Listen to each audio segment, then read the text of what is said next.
একটা বাড়িতে কত রকম পুজো হতে পারে বলো তো? এক ঘোষবাড়ি ঘোষবাড়ি ঘোষবাড়ি, এই এক নাম মানে পুরো বসিরহাট লোকের মুখে মুখে। তো এক ঘোষ বাড়িতেই কিন্তু 4 রকম মায়ের মূর্তি তোমাদেরকে দেখাবো।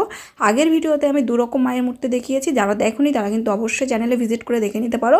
সেকেন্ডলি এইখানে কিন্তু আমি আর এক রকম মায়ের রূপ দেখাবো, যে রূপ দেখলে না ভয়ানক লাগবে, মানে গায়ে কাঁটা দিয়ে উঠবে। আর যে পুজো করা যে দৃশ্যটা, যে আরতি করা দৃশ্যটা দেখলাম, মনে হলো যেন মা সত্যিই জাগ্রত আছে এখনও ওখানে। আর এই ঘোষবাড়িতে কী নেই, এখানে আছে হিন্দুদের যেমন দুর্গাপুজো হয় তেমন খ্রিস্টানদের জন্য একটা চার্চ তৈরি করা হয়েছে, প্লাস মুসলিমদের জন্যও কিন্তু নামাজ ঘর তৈরি করা আছে। মানে সব ধর্মের লোকেরা কিন্তু এখানে আসতে পারে, সব ধর্মের লোকেরাই এখানে এসেছে। আর ধর্ম যার যার মা সবার বলে না, তো এই দুর্গা মায়ের দেখার জন্য কিন্তু আমাদের অনেক মুসলিম বন্ধুবান্ধব, মানে মুসলিম যে কাস্টের লোকজন আছে তারা কিন্তু সবাই এখানে ঘোষবাড়িতে এসেছে, তারাও দেখেছে মায়ের মূর্তি। যাই হোক, সেটা নিয়ে আমি কথা বলছি না, অ্যাকচুয়ালি কথা বলতে চেয়েছি যে এখানে পুজো নিয়ে।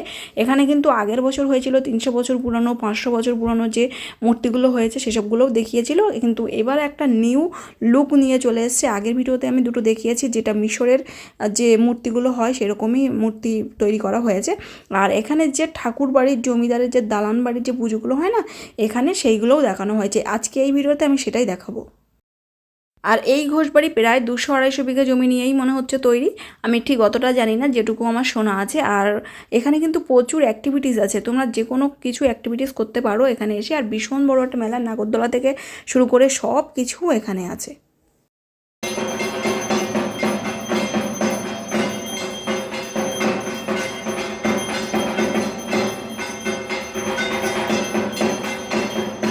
পুরানো জমিদার বাড়ির দালানে যে পুজোটা হয় এটা কিন্তু সেই রকমই, এটাও কিন্তু একটা দালানেই পুজো হচ্ছে। আর এই মায়ের যে রণমূর্তি দেখে না আমার গায়ে কাঁটা দিয়ে উঠেছে।